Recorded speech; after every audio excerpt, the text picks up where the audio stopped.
എതിരാളി ശക്തനാണെങ്കിൽ എന്തു ചെയ്യും?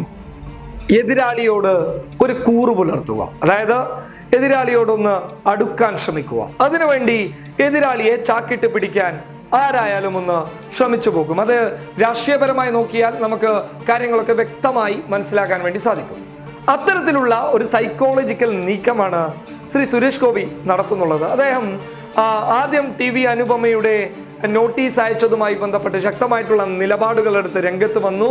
അതോടൊപ്പം തന്നെ അദ്ദേഹത്തിന്റെ തീരുമാനത്തിന് പുറമെ BJP പരസ്യമായി പറഞ്ഞു പിണറായി വിജയന് വേണ്ടി ദാസ്യപ്പണിയെടുക്കുന്ന ഒരാളാണ് TV അനുപമ.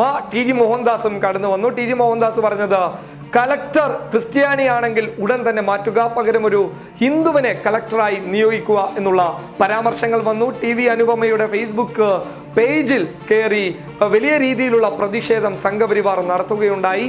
ഇതൊക്കെ നടന്നതിന് ശേഷം എതിരാളി ശക്തനാണ്, തീരുമാനത്തിൽ തനിക്കൊരു തിരിച്ചടി കിട്ടുമെന്ന് മനസ്സിലാക്കിയ സുരേഷ് ഗോപി ഒരു അടവ് പുറത്തെടുത്തു. രാഷ്ട്രീയപരമായിട്ടുള്ള ഒരു അടവ് എന്ന് വേണമെങ്കിൽ അതിനെ വിശേഷിപ്പിക്കാം. അദ്ദേഹം പറയുന്നത് എങ്ങനെയാണ്?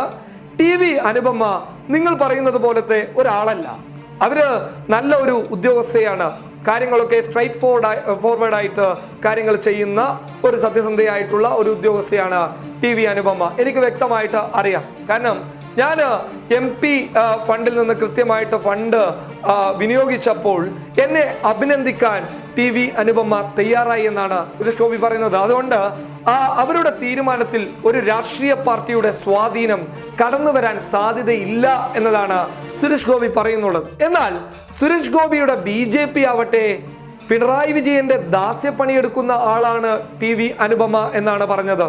അപ്പോ സുരേഷ് ഗോപി ഒരു കാര്യം ചെയ്യുക, എന്തായാലും നിങ്ങൾ പറഞ്ഞല്ലോ, അപ്പൊ ഇതുവരെ TV അനുപമക്കെതിരെ സംഘപരിവാരുകാർ സോഷ്യൽ മീഡിയയിൽ ഒരു വലിയ ആക്രമണം അഴിച്ചുവിട്ടിട്ടുണ്ട്.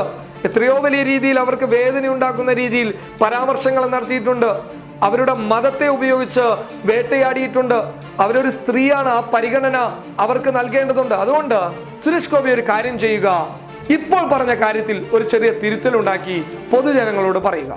സംഘപരിവാരുകാരെടുത്ത തീരുമാനം, എന്റെ വിഷയത്തിൽ സംഘപരിവാർ കയ്യിലെടുത്ത തീരുമാനങ്ങളൊക്കെ തെറ്റാണെന്നും BJP TV അനുപമക്കെതിരെ ഒരു തരത്തിലും ഇത്തരത്തിലുള്ള ആരോപണങ്ങൾ ഉന്നയിക്കാൻ പാടില്ലായിരുന്നു എന്ന് പരസ്യമായി വിളിച്ചു പറയുക. കാരണം നിങ്ങൾ പറഞ്ഞല്ലോ TV അനുപമ ഒരിക്കലും രാഷ്ട്രീയപരമായിട്ടുള്ള അല്ലെങ്കിൽ രാഷ്ട്രീയ പാർട്ടികളുടെ സ്വാധീനങ്ങൾക്കനുസരിച്ച് മുന്നോട്ട് പോകുന്ന ഒരാളല്ല എന്നുള്ളത്.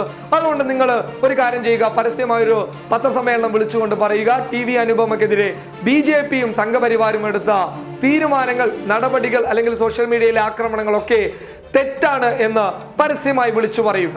TV അനുപമയെ സുഖിപ്പിച്ചതല്ല എന്ന് പൊതുജനം മനസ്സിലാക്കണമെന്നുണ്ടെങ്കിൽ, അതായത് നിങ്ങളുടെ തീരുമാനം ഒരു സുഖിപ്പിക്കലല്ല എന്നുള്ളത് പൊതുജനം മനസ്സിലാക്കണമെന്നുണ്ടെങ്കിൽ ഞങ്ങൾ നേരത്തെ പറഞ്ഞതുപോലെ ഒരു പത്രസമ്മേളനം വിളിച്ചു പറയുക. BJP പറഞ്ഞത് തെറ്റ്, TG മോഹൻദാസ് പറഞ്ഞത് തെറ്റ്, സംഘപരിവാറിന്റെ പ്രവർത്തകർ ചെയ്യുന്നുള്ളത് തെറ്റ് എന്ന് പരസ്യമായി പറയുക. കാരണം അത് നിങ്ങൾ തന്നെ തുറന്നു പറഞ്ഞിരിക്കുകയാണ്, വേറെ ആരും പറഞ്ഞതല്ല. നിങ്ങൾ തന്നെ പറഞ്ഞു ഒരു സ്ട്രൈറ്റ് ഫോർവേഡ് ആയിട്ടുള്ള ഓഫീസറാണ് TV അനുപമ എന്ന്. അതുകൊണ്ട് ഒരു പത്രസമ്മേളനം വിളിക്കുക, കാര്യങ്ങൾ തുറന്നു പറയുക. News desk public Kerala.